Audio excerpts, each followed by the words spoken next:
Le 18 octobre 2021, la Revue du vin de France publiait sur son site internet un article repris de son magazine intitulé « Mouton Cadet, le mal-aimé veut redorer son blason ». Voici un petit florilège des réactions Facebook à l'annonce de ce papier. Hors de prix pour ce que c'est. Eh ben, il y a du travail. Jean-Pierre Coff. C'est de la merde. En direct du Glourafi, parfait pour des sauces. Une supercherie qui joue sur son nom, à aucun moment sur une qualité. C'est comme la Knacky. Quand tu sais comment c'est fait, tu n'en consommes plus jamais. Et je pourrais ainsi continuer d'égrener les commentaires pendant des minutes, tant les réactions acerbes sur ce repositionnement furent nombreuses. Et si on pourra aisément reprocher le côté des lecteurs de la RVF, on dénotera que les abonnés du célèbre mensuel vin français ne sont point les seuls à penser ainsi, puisque c'est très précisément 97 161 utilisateurs au moment où j'écris ces lignes, qui l'ont récompensé d'un 3,5 étoiles sur l'application Vivino. Et si vous pensez que 3,5 est une note plutôt correcte, dites-vous que la cuvée Prestige du Cellier des Dauphins est évaluée 3,4 étoiles,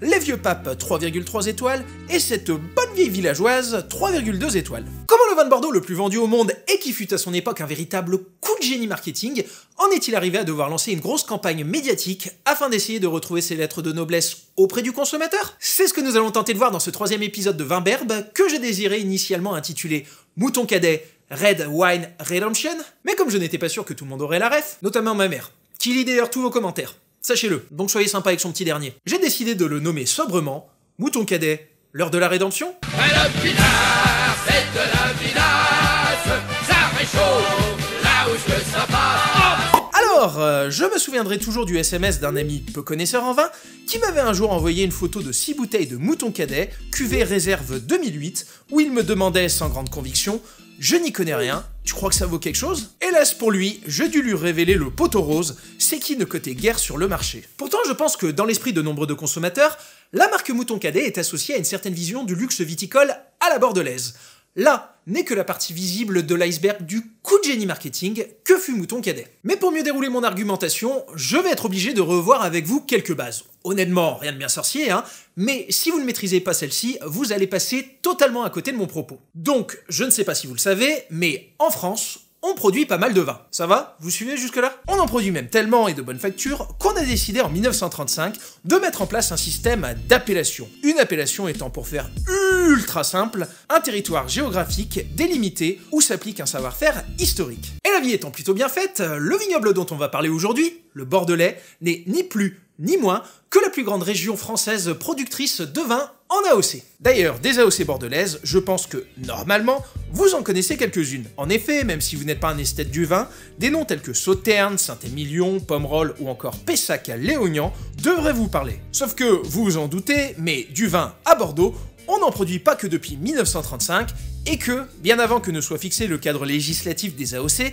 certains villages étaient déjà reconnus pour donner naissance à de très grands vins. Les appellations n'étant au final que le prolongement logique d'une réputation collective construite des décennies, voire des siècles auparavant. Ainsi, 80 ans avant la création du système des AOC, et désirant valoriser les terroirs bordelais pour l'exposition universelle de 1855 se tenant à Paris, l'empereur Napoléon III demanda aux marchands locaux d'ériger un classement des meilleures propriétés en rouge et en blanc. Je ne m'attarderai pas sur les blancs, car ce n'est pas le sujet du jour, mais pour les rouges, c'est la célèbre région du Médoc qui fut choisie. Un sous-ensemble géographique composé aujourd'hui encore d'appellations mythiques telles que Pauillac, Margaux, Saint-Julien ou encore Saint-Estèphe. Et c'est ainsi que 56 châteaux, aussi appelés crus, furent catégorisés entre les échelons de premier cru, de deuxième cru, de troisième cru, de quatrième cru et de cinquième cru. Et, comme vous pouvez le constater, seuls 3 châteaux du Médoc eurent l'infime honneur d'être érigés au rang suprême et ultime de premier cru. Et pour tous les Jean-Michel sommeliers de la planète, non, je n'alourdirai pas mon propos avec le cas Aubryon. Ce classement, le classement de 1855, comme on l'appelle dans l'industrie, a la particularité qu'il est quasi immuable, puisque n'ayant été modifié qu'à de rares occasions. On pourra aisément critiquer cet esprit étroit et fermé d'entre-soi, mais toujours est-il qu'il deviendra un véritable cas d'école pour le Bordelais, et que nombre de sous-régions, comme Saint-Émilion ou les Graves, essaieront de copier ce modèle. mais avec des fortunes bien plus diverses. Je pense notamment au vignoble de Pomerol, qui avait tenté d'en établir un sous le régime de Vichy, mais comme le document officiel était paraphé d'un aigle héraldique, et bah forcément, ça la foutait moyen niveau communication dans l'ère d'après-guerre. Et dans le classement des vins de 1855, des châteaux du Médoc très connus, il y en a toute une tripotée. Notamment dans le village de Pauillac, où 16 châteaux furent sélectionnés. Deux iconiques furent institués au rang de premier cru, Laffitte et Latour, mais vous avez peut-être déjà entendu parler d'autres noms tels que Pichon-Longueville, Pontet-Canet ou encore un certain Mouton Rothschild. Spoiler, il y a peut-être des accointances avec notre intéressé du jour. Et si ces crus ne vous parlent pas de panique. Retenez juste que ces châteaux ont une tradition, celle de ne sortir que très peu de cuvées. D'ailleurs, historiquement, ils ne produisaient qu'un vin, le grand vin. Cependant, décennie après décennie, s'est esquissé les contours d'un second vin. La différence entre le grand vin et le second vin ? Eh bien, pour vulgariser, voici le terroir du château fictif. Les parcelles en rouge sont celles à partir desquelles est élaboré le grand vin. Ces parcelles sont jugées meilleures par les équipes de la propriété parce qu'elles ont une meilleure exposition solaire, qu'elles ont des sols plus profonds, que des vents chauds les balaient, permettant ainsi de parfaites conditions sanitaires, etc., etc. En bleu, les parcelles du second vin sont composées quant à elles de vignes plus jeunes, elles ont des sols moins profonds, ainsi que des maturités plus tardives pour les grappes. En gros, le grand vin de château fictif est vinifié à partir de raisins qui sont jugés les plus qualitatifs, et pour le second, ils utilisent des fruits jugés moins intéressants. Par la suite, il s'est même développé des troisièmes, voire des quatrièmes vins, toujours sur ce même modèle. Par exemple, Latour produit Château Latour, le grand vin, les Forts de Latour en second, et le Pauillac de Latour en troisième vin. Voilà, je m'excuse pour cette introduction beaucoup trop longue, mais vous allez voir, les pièces du puzzle vont bientôt s'imbriquer. Il est maintenant temps de nous plonger avec délice dans l'histoire de Mouton Cadet, ou plutôt dans celle de son aîné, un certain château Mouton Rothschild, implanté dans le pittoresque village de Pauillac. Un cru hautement emblématique et dont le grand vin se négocie aujourd'hui autour de 900 balles. On est en 1930 et son propriétaire, le baron Philippe de Rothschild, est bien triste. Déjà parce que son château n'est classé que deuxième cru, mais surtout parce qu'après 2 millésimes de qualité, c'est la fin de l'abondance, puisque la récolte de l'année s'annonce bien pourrie. Sortir un mauvais millésime de Mouton Rothschild, là est une situation qui embarrasse bien le baron. Ainsi, ne voulant pas nuire à l'image de Mouton Rothschild, il prend une décision radicale, celle de ne pas embouteiller le grand vin millésimé 1930. Ne voulant pas perdre la vendange d'une année entière, il choisit alors, non pas de mettre le millésime 1930 en marché en créant un second vin du château Mouton Rothschild qu'il appellerait Mouton Cadet, mais plutôt de créer une nouvelle marque reprenant les codes de Mouton Rothschild et s'appuyant sur cette figure d'autorité, mais qu'il intitulerait Mouton Cadet. Et si je prends bien le temps de préciser cela, c'est parce que lorsque j'ai débuté dans le vin, on m'a souvent narré que Mouton Cadet était historiquement le second vin de Mouton Rothschild.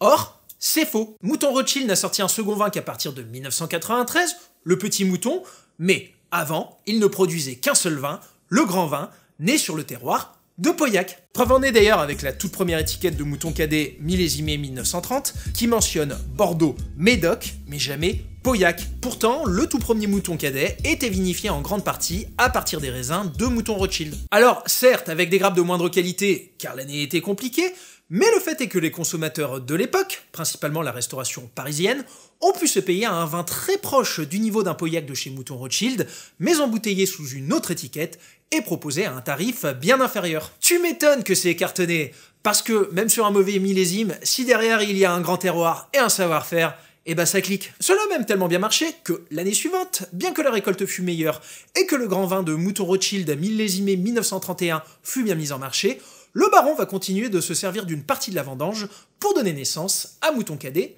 1931. Sauf qu'à partir de 1932, le succès de Mouton Cadet est tel que Philippe de Rothschild va commencer à s'approvisionner auprès d'autres châteaux et va même devoir faire venir des raisins provenant d'autres appellations que Pauillac, même si les AOC n'existaient pas encore, mais bon, je pense que vous comprenez l'idée, tels que Saint-Estèphe ou le Haut-Médoc. Année après année, notre jeune entrepreneur va peaufiner ses approvisionnements et s'ouvrir petit à petit à d'autres régions que le Médoc. Mais malheureusement, pour des raisons évidentes d'origine, la Seconde Guerre mondiale va mettre un terrible coup d'arrêt à l'expansion de Mouton Cadet. Délesté de son patrimoine viticole en 1940 par le tristement célèbre régime de Vichy, Philippe de Rothschild devra ainsi s'exiler pour l'Angleterre, où il s'engagera dans les forces françaises libres auprès du général de Gaulle, au sein desquelles il sera médaillé de la Croix de guerre. Mais après 1945, cela va être la folie de l'or rouge pour Mouton Cadet. Son incroyable succès, il va le construire sur plusieurs piliers. Le premier étant la force de frappe financière du domaine. Philippe de Rothschild étant l'arrière-arrière-petit-fils de la branche londonienne de la célèbre famille, connue notoirement pour ses activités dans la finance et la banque. On parle quand même d'un mec qui, après avoir passé une dure semaine de labeur à vendanger en smoking et avoir ses employés fouler le raisin, partait se détendre le week-end à Monaco, faire du Grand Prix avec sa Bugatti. Une famille aujourd'hui encore classée 6ème fortune du vin français en 2021 selon le magazine Challenge, et avec un patrimoine estimé à plus de 900 millions d'euros. Donc déjà dans les années 30, ils avaient les moyens de mettre en place un réseau commercial / de distribution fort. Une assise monétaire qui leur permettra d'imposer Mouton Cadet dans toute la France dans un premier temps, puis à l'international dans un second, notamment sur le marché américain, qui deviendra le cœur de l'empire Mouton Cadet. Le second pilier de ce rouleau compresseur bordelais, c'est l'influence médiatique de la famille, et notamment de Philippine de Rothschild. Charismatique fille du baron, ayant pris les rênes de la propriété en 1988 après le décès de son père, femme d'art et de réseautage, elle va énormément contribuer à l'expansion, au développement et à la réputation de Mouton Rothschild, et donc, par extension, de Mouton Cadet. Oui, parce que ce lien ténu que Mouton Cadet entretient avec Mouton Rothschild et avec l'univers du luxe plus globalement, cela se ressentira jusque dans le sponsoring. Mouton Cadet fut le partenaire d'événements chic et guindés, parmi lesquels je pourrais vous citer le Festival de Cannes, depuis 1991, le Festival du film de New York, la Ryder Cup, le Trophée Lancôme, le tournoi de Monte-Carlo, des pièces à l'Opéra de Paris, les Jeux Olympiques d'hiver de Calgary 88, ou encore l'America's Cup. Et cette influence médiatique, elle va se ressentir jusqu'en politique, puisque, petite anecdote cocasse, en 1973, sous le septennat de Georges Pompidou, qui avait travaillé à la banque Rothschild de 1953 à 1962, l'une des très rares modifications du classement de 1855 dont je vous parlais en préambule, va avoir lieu. En effet, le château Mouton Rothschild va passer du cercle très restreint des deuxièmes crus au panthéon des premiers crus classés. Et vous savez qui était le ministre de l'Agriculture à l'époque et qui a validé la manœuvre ? Jacques Chirac. On en conclura ce qu'on en voudra. Hein. Et là, vous allez peut-être me dire, attends, mon bon Loïc, t'es bien gentil, mais depuis le début de cet épisode, tu n'arrêtes pas de faire des allers-retours entre Mouton Cadet, Mouton Rothschild, mais moi, je ne suis pas un grand connaisseur en vin, et franchement, je m'y perds. Mais justement, c'est ça le troisième pilier de la success story de Mouton Cadet. C'est la confusion qu'il a réussi à créer dans l'esprit du consommateur avec sa marque mère. Et c'est pour ça qu'il m'est bien compliqué de vous parler de Mouton Cadet sans parler de Mouton Rothschild, alors que pourtant, les deux marques ont connu des destinées diamétralement opposées. En effet, si Mouton Rothschild est aujourd'hui considéré comme l'un des Bordeaux les plus iconiques au monde avec Pétrus et Cheval Blanc, le vin, monsieur.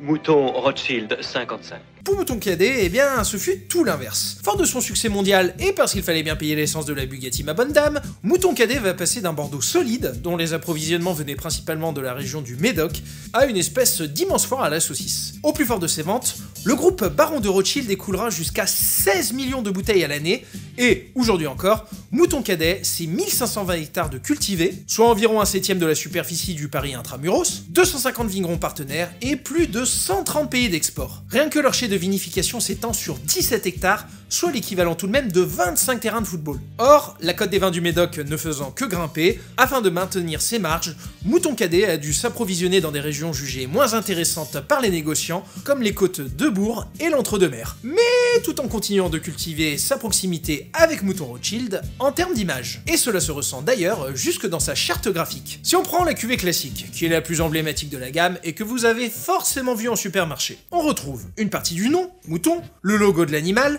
la couleur dorée, ainsi que la mention Baron de Rothschild, inscrite elle aussi en lettres d'or, histoire de bien vous rappeler son ADN. Et si vous trouvez que j'abuse, je vous laisse comparer avec d'autres cuvées de la gamme Mouton Cadet. À gauche, Mouton Rothschild 1944, à droite, la cuvée héritage de Mouton Cadet. Il y a quand même un petit air de déjà vu. Sauf que l'un est un premier cru classé issu des plus beaux terroirs de Pauillac, et que l'autre est un Bordeaux générique, issu de l'assemblage de régions moins valorisées. Et c'est tout cela qui m'amène à penser, en versant dans l'hyperbole et l'exagération bien sûr, qu'à mon sens, Mouton Cadet est un cas d'école historique, celui de la première grande marque de luxe qui s'est auto-contrefaite. J'ai beau avoir cherché pendant des heures, je ne vois pas une autre marque de luxe qui a lancé une marque à la qualité relativement discutable, dirons-nous, et cherchant à créer autant la confusion avec sa marque mère. Si vous vous intéressez au marketing, vous allez me dire que mais non, ça s'appelle une stratégie de portefeuille de marque et que c'est très répandu. Eh ben je suis pas d'accord. Par exemple, Ferrari appartient au groupe Fiat. Mais quand vous achetez une Punto, vous savez que vous achetez une Punto produite par Fiat. À aucun moment, on ne cherche à vous donner le sentiment que vous devenez l'heureux propriétaire d'une Punto Testarossa. Oui, le groupe Fiat possède un portefeuille de marques étendu au sein duquel on retrouve Ferrari et Fiat, mais chacune d'entre elles ont une stratégie propre et la communication reste cloisonnée entre chaque marque. Alors que pour Mouton Cadet, tout a été fait pour entretenir ce flou, cette infime frontière avec sa marque mère, et je trouve cela aussi cynique que génial. Surtout quand on sait le pognon abyssal et la dépense d'énergie que consacrent les grandes maisons de luxe à combattre les produits frauduleux. D'ailleurs, petit aparté, mais théoriquement, on ne parle pas de contrefaçon pour la tentative de copie d'une marque, mais plutôt de concurrence déloyale. Mais pour le script de cet épisode, je trouvais que s'auto-contrefaire, ça marquerait plus les esprits que s'auto-concurrencer déloyalement. Sauf que cette stratégie, à force, eh bien elle s'est retournée contre le groupe Baron de Rothschild. En effet, dans les années 90, Mouton Cadet va dévisser sur le marché américain. La bouteille descend sous la barre des 5 $, et les distributeurs, ne pouvant que peu marger, vont petit à petit bouder et même dénigrer la marque, lui conférant ainsi une image très bas de gamme. D'autres facteurs, parmi lesquels je pourrais vous citer un manque de stratégie globale ou le lancement de produits hasardeux, comme le Cadet Doc, un mouton cadet made in Languedoc, vont venir précipiter la dégringolade de la marque. Ainsi, après le décès de la baronne Philippine en 2014, le groupe va se poser une question cruciale. Stop ou encore pour Mouton Cadet? Je reste. Voilà, je reste. En 2018, décision est prise de tout remettre à plat et de miser sur une stratégie bien plus respectueuse de la planète. En 2019, Mouton Cadet sort même sa première cuvée bio, et à la rentrée 2021, les Rothschild mettent le budget niveau communication afin de redorer le blason de la gamme. Parce qu'entre les papiers dans la presse et la série de 5 vidéos hyper léchées sorties sur la chaîne de Béthane Plus de Sauve, j'ai beaucoup de mal à croire que ce n'était pas de la publicité déguisée. Pardon. Du publi-reportage. Mais très sincèrement, si Mouton Cadet décide de s'engouffrer pleinement dans le bio et de ne produire à terme que des vins issus de cette agriculture et que ce n'est pas là uniquement pour faire du greenwashing, eh bien franchement, et c'est très sincère, je serai le premier à applaudir. Parce que, même si on peut critiquer le bio sous bien des aspects, j'espère notamment que la cuvée Mouton Cadet bio n'est pas une soupe de levure aromatique. Si au moins on peut avoir un petit Bordeaux bio de plaisir à tarif honnête, eh bien je pense que cela serait un superbe signal envoyé au marché, aka la place bordelaise. Alors oui, si comme moi vous avez perdu foi en l'être humain, vous me direz que Mouton Cadet ne fait que s'adapter à une mode et que ce changement est uniquement motivé par des raisons pécuniaires. De même, il est évident que l'image très bas de gamme de Mouton Cadet était devenue un fardeau pour Mouton Rothschild et qu'il nuisait à la réputation de sa marque mère. Mais toujours est-il que Mouton Cadet reste la marque de Bordeaux la plus répandue dans le monde et dans la grande distribution française. Ainsi, si elle devient bio à 100%, et des échos que j'en ai eu en interne, c'est vers cette politique que tend le groupe, eh bien ce serait un message fort. Alors non, Mouton Cadet ne sera jamais un grand vin de terroir. Mais ça, eh bien, je m'en moque un peu au final, puisque ce n'est pas forcément dans l'ADN du Bordelais que de produire des vins de terroir. Et alors, attention, je vois déjà tous les amateurs faire une crise cardiaque et me traiter de sommélix, mais comme je le disais en introduction, les grands Bordeaux se sont fait connaître en vinifiant des vins issus de l'assemblage de plusieurs parcelles et en cherchant à élaborer un style propre à chaque maison, et non pas en laissant la parcelle et le climat s'exprimer comme en Bourgogne. Le Bordelais étant bien plus une terre de propriétaires et de techniciens qu'un vignoble de paysans et de faiseurs. Ce n'est d'ailleurs pas pour rien si à Bordeaux, on connaît plus les winemakers et les œnologues que les directeurs techniques. Mais quand bien même il ne sera jamais un grand vin de terroir, Mouton Cadet restera, qu'on le veuille ou non, le navire amiral du groupe Baron de Rothschild et plus largement un porte-étendard mondial de la région. Et à l'heure où nous sortons de 2 décennies de Bordeaux bashing, il me semble salutaire de me dire que nous pouvons enfin espérer que celui que tous les professionnels considèrent comme un mouton noir de l'industrie ne redevienne tout simplement mouton.